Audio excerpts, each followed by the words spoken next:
नमस्कार। चलिए आज बात करते हैं उन छोटी छोटी मगर बेहद जरूरी चीजों की जो हमारे शरीर को चलाती हैं।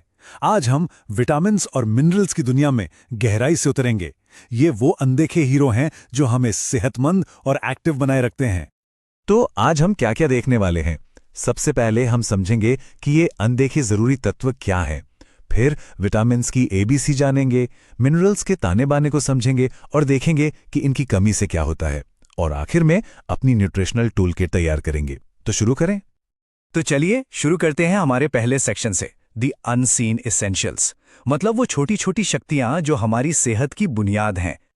कभी सोचा है वो कौन से अदृश्य हेल्पर्स हैं जो हमारे हर एक काम को, हर एक हरकत को पावर देते हैं? चाहे वो दौड़ना हो या फिर सोचना, उनके बिना कुछ भी मुमकिन नहीं है। तो जवाब है विटामिन्स। ये असल में ऐसे ज़रूरी ऑर्गेनिक कंपाउंड्स हैं जिनकी हमारे शरीर को बहुत थोड़ी मात्रा में ज़रूरत पड़ती है। ये एक तरह से हेल्पर का काम करते हैं, जिन्हें कोएंजाइम कहते हैं।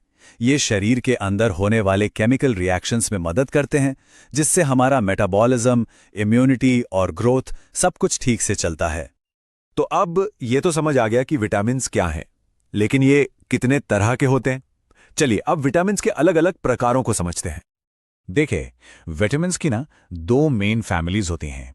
एक तरफ हैं वाटर सॉल्युबल यानी पानी में घुलने वाले, जैसे विटामिन बी और सी।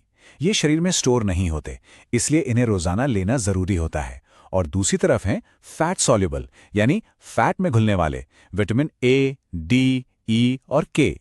ये हमारे लिवर और फैटी टिश्यू में जमा हो जाते हैं। और बी विटामिन्स की तो पूरी की पूरी एक टीम है। B1 से लेकर B12 तक ये सब मिलकर एक टीम की तरह काम करते हैं। इनका सबसे बड़ा काम है हमारे खाने को एनर्जी में बदलना। कह सकते हैं कि ये एनर्जी बनाने वाली पावर हाउस टीम है। तो सवाल ये है कि ये विटामिन्स मिलेंगे कहां से? बड़ा आसान है। विटामिन ए के लिए गाजर और पालक खाइए, विटामिन सी के लिए खट्टे फल और बेरीज, विटामिन डी के लिए सूरज की रोशनी और मछली का तेल, और विटामिन के लिए हरी पत्तेदार सब्जियां जैसे ब्रोकली। अच्छा, विटामिन्स की बात तो हो गई। अब आते हैं मिनरल्स पर। ये हमारे शरीर के वो स्ट्रक्चरल एलिमेंट्स हैं जो हमें ढांचा और मजबूती देते हैं। विटामिन्स की तरह ही मिनरल्स भी दो तरह के होते हैं। मैक्रो मिनरल्स जैसे कैल्शियम और मैग्नीशियम, जिनकी हमें ज्यादा मात्रा में जरूरत होती है।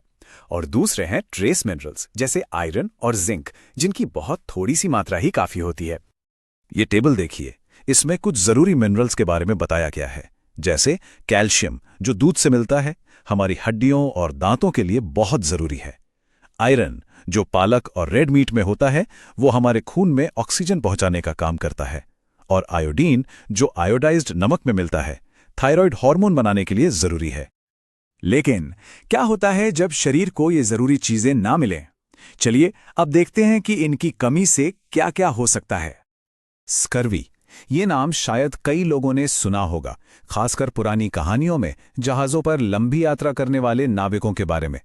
लेकिन ये सिर्फ इतिहास की बात नहीं है, ये एक खास विटामिन की कमी का एक बहुत बड़ा उदाहरण है।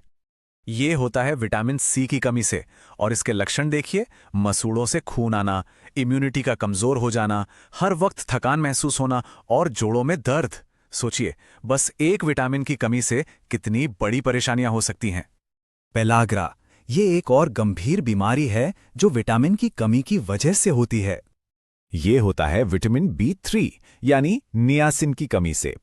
इसे 3D की बीमारी के नाम से भी जाना जाता है। डायरिया, डर्मेटाइटिस यानी त्वचा में सूजन, और डिमेंशिया यानी याददाश्त का कमजोर पड़ जाना, ये वाकई बहुत गंभीर लक्षण हैं। रिकेट्स, ये एक ऐसी बीमारी है जिसका असर खासतौर पर बच्चों पर पड़ता है। ये विटामिन डी की कमी का सीधा नतीजा है।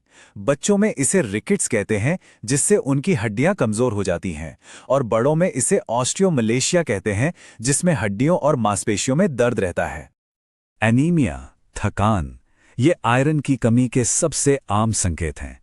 आयरन की कमी का सीधा असर शरीर में ऑक्सीजन ले जाने की क्षमता पर पड़ता है, जिससे हर समय थका थका सा महसूस होता है। तो ठीक है, हमने ये तो समझ लिया कि कमी से क्या दिक्कतें होती हैं, पर अब सवाल है कि इसका समाधान क्या है। हमारा आखिरी सेक्शन इसी पर है कि इस जानकारी को रोजमर्रा की जिंदगी में कैसे इस्तेमाल किया जाए। इसका जवाब है एक बैलेंस्ड डाइट यानी संतुलित भोजन। ये चार्ट बहुत अच्छे से दिखाता है कि अलग अलग खाने की चीजों से हमें क्या क्या मिलता है। फल और सब्जियों से विटामिन सी और ए, अनाज और नट्स से बी विटामिन्स, दूध दही और मछली से कैल्शियम और विटामिन डी, और मीट और दालों से आयरन और जिंक मिलता है। तो चलिए एक बार जल्दी से दोहरा लेते हैं। विटामिन सी की कमी से स्कर्वी, जिसके लक्षण है मसूड़ों से खून आना। विटामिन डी की कमी से रिकेट्स यानी कमजोर हड्डियां। विटामिन बी3 की कमी से पेलाग्रा, जिसे 3D भी कहते हैं। और आयरन की कमी से अनीमिया, जिसका सबसे बड़ा लक्षण है थकान। तो आखिर में एक सवाल खुद से पूछने वाला है, ये सब जानने के बाद क्या हमारा खान पान एक चैंपियंस की टीम जैसा है?